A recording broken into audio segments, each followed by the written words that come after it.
الحمد لله رب العالمين والصلاة والسلام على رسول الله الأمين محمد وعلى آله وصحبه أجمعين. أما بعد، فقد قال الله تبارك وتعالى في القرآن المجيد: يا أيها الذين آمنوا كتب عليكم الصيام كما كتب على الذين من قبلكم لعلكم تتقون. وقال: وأمر أهلك بالصلاة واصطبر عليها لا نسألك رزقا نحن نرزقك والعاقبة للتقوى.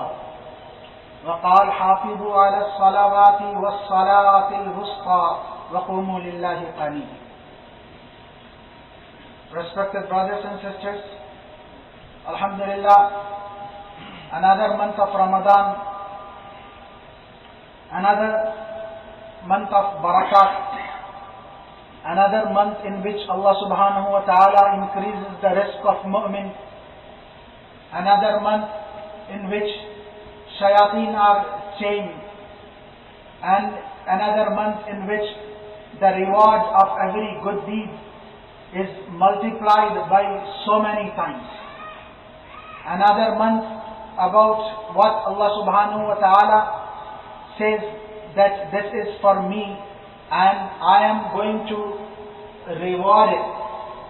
Another month in which Allah subhanahu wa ta'ala prepares Jannah and decorates it every day and address Jannah saying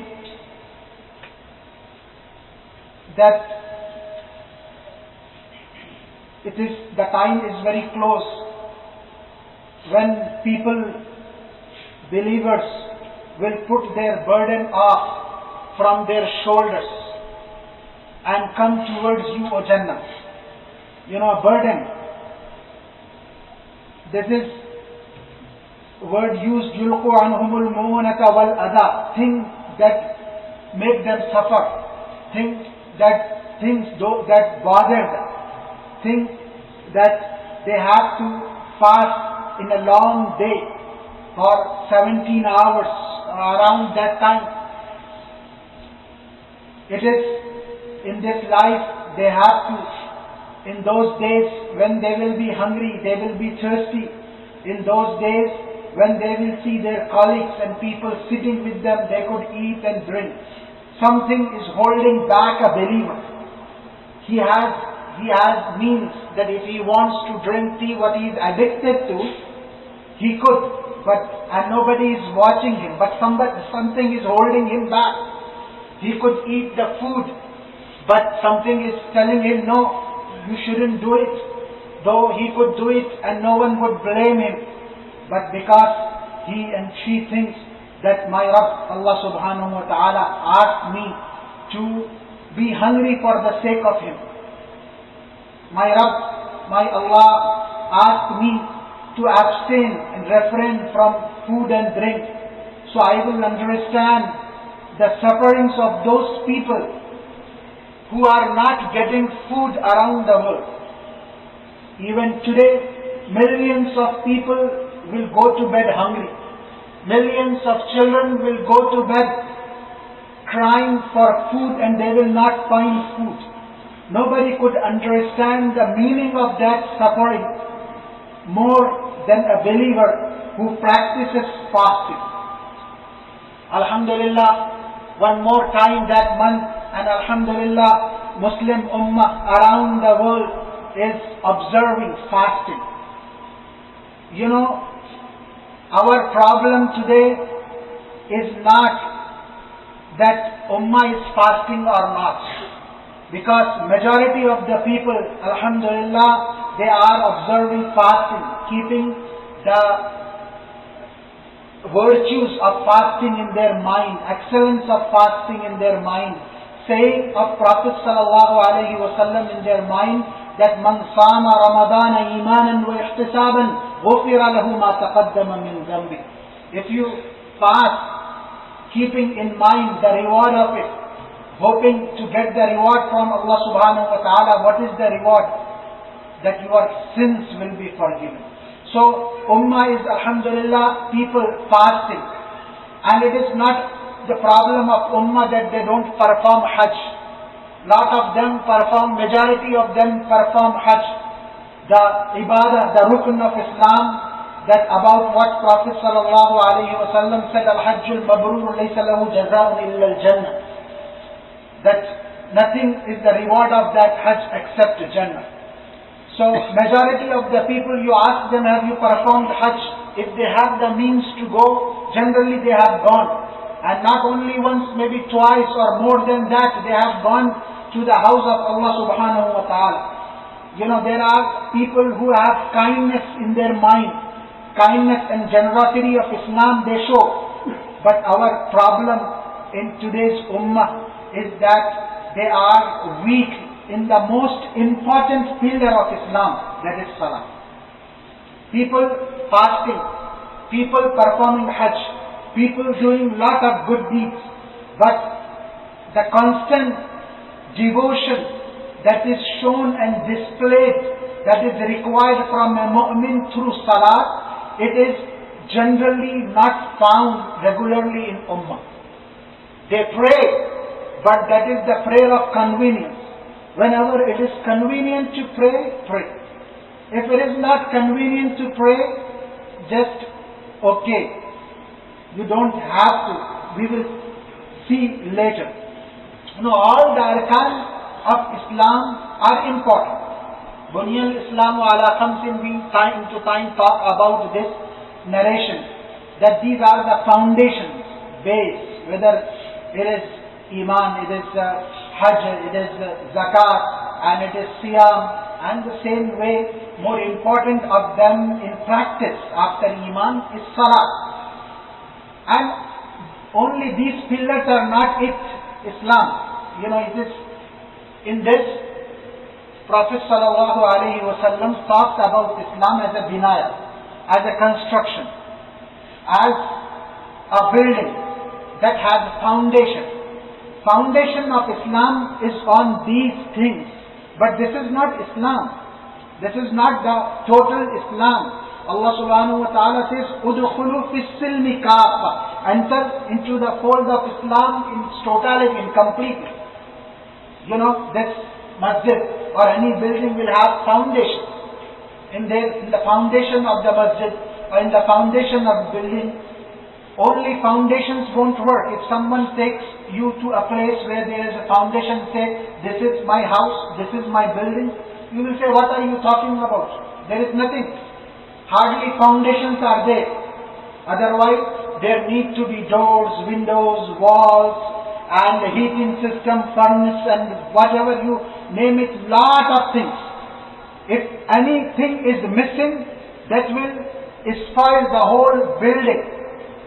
The same way, Islam, yes, there is Salah, there is Siyam, there is Hajj, there is Zakat, all this.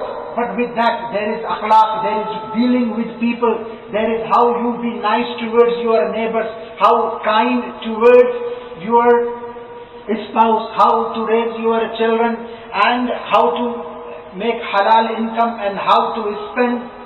Right, talking about taqwa, as Allah subhanahu wa ta'ala talks, taqwa is الَّذِينَ يُؤْمِنُونَ بِالْغَيْبِ وَيُقِيمُونَ الصَّلَاةَ وَمِمَّا رَزَقْنَاهُمْ يُنْفِقُونَ. It is Iman, it is Salat, it is Zakat. Also talks about وَإِدَّتْ لِلْمُتَّقِينَ. Jannah is prepared for muttaqeen. Who are they? الَّذِينَ يُنْفِقُونَ فِي السَّرَّاءِ وَالضَّرَّاءِ وَالْكَاظِمِينَ الْغَيْظَ وَالْعَافِينَ عَنِ النَّاسِ. People who control their anger. It is part of Islam. You get angry for nothing. You get angry on the small things. You get angry and take long time to cool down. You get angry and react in appropriate manner. That means the quality of taqwa is missing from you. Quality of iman is missing. And they says that وَعَافِينَ عَنِ النَّاسِ, need to forgive people. Don't expect all the time perfectness from other people. Sometimes they will hurt you. Sometimes they will do things that you may bothered and get hurt. But as a Muslim, as you are required to pray, you are required to fast, you are required to go for Hajj, you are required to Forgive your brothers and sisters who have wronged you, who have hurt your feelings in the past. So this is all part of Islam. So we can talk about the arkan of Islam, and we can talk about the branches of Islam that Prophet sallallahu alaihi wasallam said that Islam has more than 70 branches.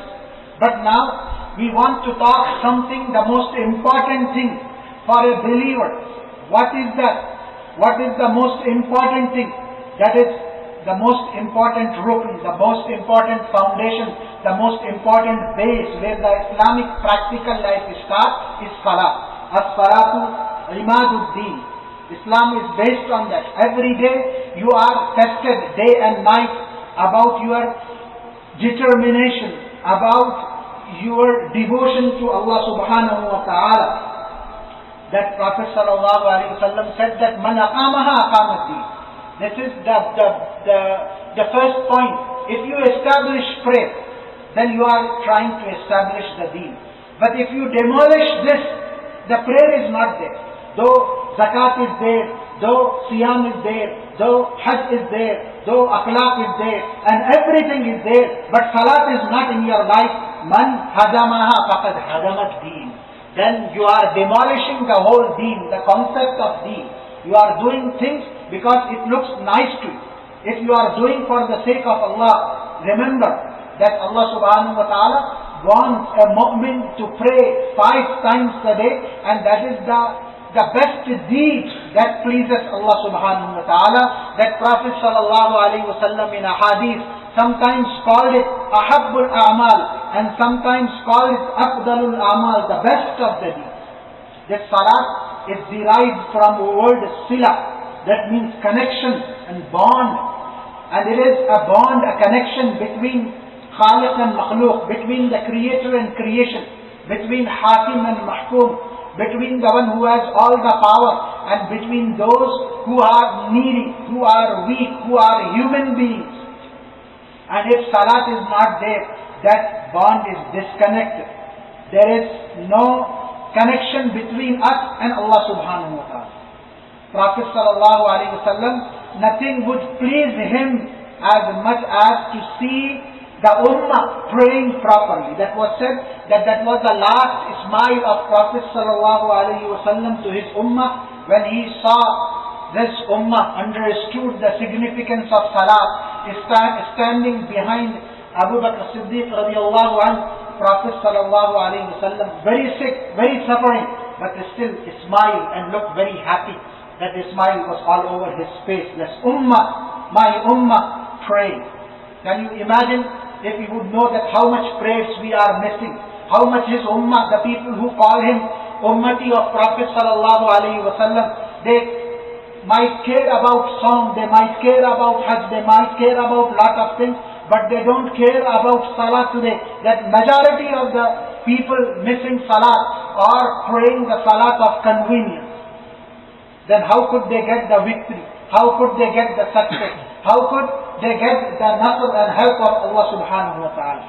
Prophet sallallahu alaihi wasallam, even till the last second of his life, last moment, what he emphasized is stress. There was some reason for this, that much stress, that much emphasis, that says that mata wa huwa yusibi. Last brief, and what was he doing? Saying to people, as-salah, as-salah, as-salah wa ma malakat aymanukum. Be careful for those people who are under you, you are slaves. People who are weaker in your society. Also, your connection with Allah subhanahu wa ta'ala through salat. If salat is not there, that whatever is there, because some people from Taif came to Prophet sallallahu alaihi wasallam and said that we want to become Muslim, but we are very new. Let us defer few ahkam of Islam. We will not pray, and we will not give zakat, and we will not go for jihad or strive for the sake of Allah subhanahu wa ta'ala. Prophet sallallahu alaihi wasallam said that I will give you some time. Don't pay zakat right away. And I will give you some time. I am not calling you to go out now. But about salat, I can't give you a little time. You are saying you became Muslim. What is the point in becoming Muslim if there is no salat in it? Because that differentiates, that makes the difference between a believer and disbeliever is what? al-ahdu alladhi baynana wa baynahum as-salat. It is the most important thing. That is why some scholars go to the extent to talk about that Prophet sallallahu alaihi wasallam says that it is kufr to leave salah, to not to pray. So said that it is act of kufr, and some said that no, it is kufr. A person is committing that, because this is the thing. That is why Allah subhanahu wa ta'ala, when He calls people on the day of judgment, what will be the first thing He will ask about? أَوَّلُ مَا يُحَاسَبُ بِهِ الْعَبْدُ يَوْمَ الْقِيَامَةِ الصَّلَاةِ. First thing you will be asked in the matter of hukuk of Allah, that how you used to pray. He will not ask how did you fast. He will not ask how many hajj you performed. He will not ask that how much charity you did. Yes, these things are important.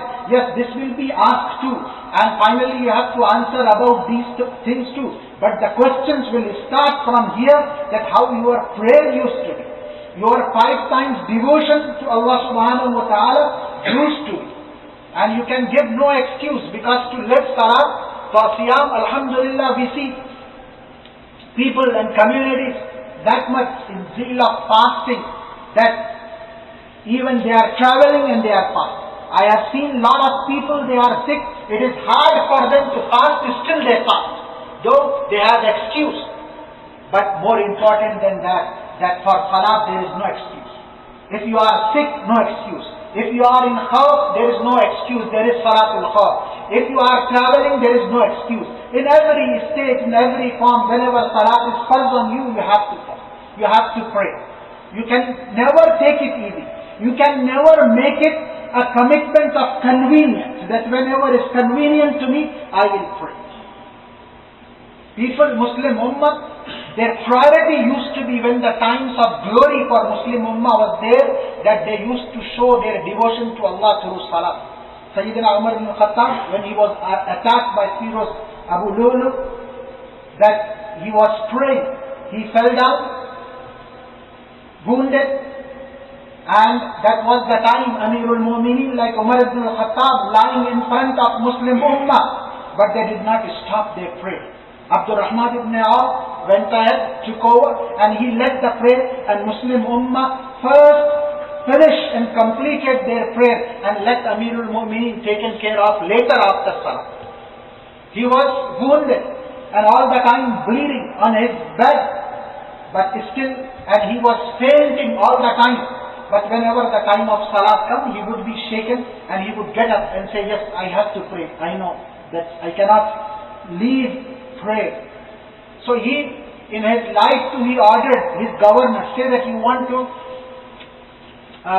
use some people for the service of Islam. Don't use people who are negligent in the matter of Salah. A person who is negligent in Salah, he would be negligent and careless, he could be anything. Because the most important part of his life, the most important requirement of his life is Salah. If he is not careful about that, then you cannot expect in anything he will be good. Prophet sallallahu alaihi wasallam, who was sent as a mercy to mankind, and lot of time we find that his anger, his wrath towards those people who are not praying. Sometimes we see Prophet sallallahu alaihi wasallam for mercy for the mankind, saying that in the battle of Ahzab and Trench, when he was that busy, the mushrikeen kept him that busy that he could not offer Salatul Asr. You can imagine the grief and anxiety of Prophet sallallahu alaihi wasallam in these words, that after that he said, Mala Allahu quburahum wa buyutahum nara shaghaluna an salatil wusta salatil asr. May Allah fill their graves and their houses with fire. They make us that busy that we could not offer our asr prayer. That you can see that how Prophet sallallahu alaihi wasallam was angry, because these were some of the prayers are even very important, that Prophet sallallahu alaihi wasallam said that a Muslim can take any loss of his life, but the loss he could not take is the loss of not praying Asr. He cannot survive that kind of suffering. فَكَأَنَّمَا بُطِرَ أَهْلُهُ وَمَالُهُ. It looks like he has lost all his spirituality. Like in our physical life, if we lost our family, if we lost our every good thing, how would we feel? That is how a mu'min feels when he is kept busy from offering Salatul Asr or Salatul Fajr. Prophet sallallahu alaihi wasallam said that day and night malaika come and go in the time of Salatul Fajr, and in the time of Salatul Asr they change their duties. And Allah subhanahu wa ta'ala, when He asked them about His servants, what were they doing? Malaika say, Allah, when we went at the time of Fajr, they were praying. And when we came back from them at the time of Asr, they were praying. So this is how Prophet sallallahu alaihi wasallam said that asqal shay ala al-munafiqeen, the most burdensome thing on hypocrites is Salatul Fajr and Salatul Asr. And then said that if they really know what it has, the rewards, the excellence, the praise of the pleasure of Allah subhanahu wa ta'ala, la atawhuma walau habwan. If they have to crawl to pray these prayers, they will offer, they will not leave.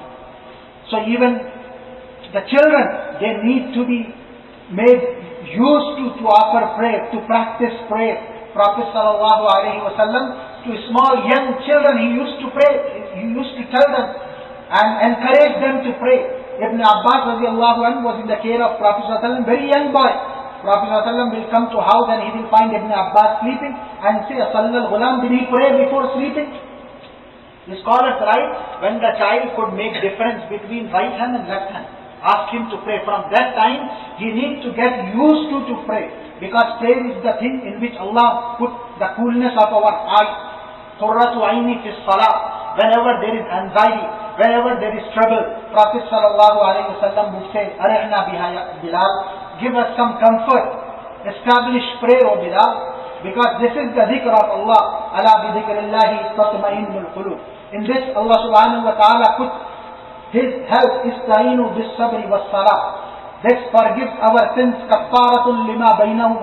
That salat is the expiation from other evils. They give you the power of resistance. Inna salata tanha anil fahsha'i wal munkar. That makes easy for you to abstain. If your salat is good, then it will be easy for you to abstain and refrain from all kind of evil. It makes your sakarat and time of death easy. It makes your life of grave easy. It is, Prophet sallallahu alaihi wasallam said that the greatest favor of Allah in Jannah will be ru'yat, sighting of Allah subhanahu wa ta'ala in Jannah. But for that, you need to be very good, especially in the matter of Salatul Asr and Salatul Fajr. And this, we cannot get closer to Allah more than as we get closer in the time of Salah. That is why it is said that As-Salatu Mi'rajul Mu'min.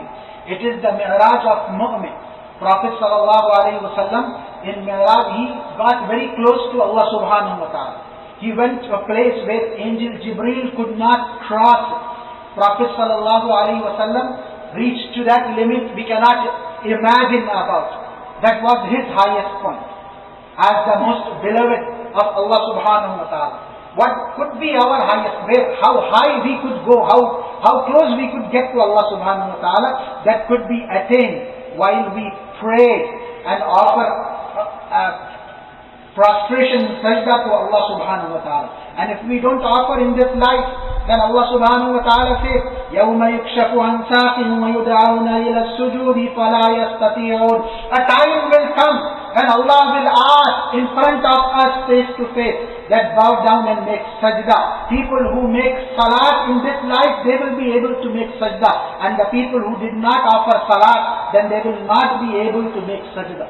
Allah subhanahu wa ta'ala says that for those people, while is the place of aqarib and hayyat, scorpions and snakes, for whom? فَوَيْلٌ لِلْمُصَلِّينَ الَّذِينَ هُمْ عَنْ صَلَاتِهِمْ سَاهُونَ.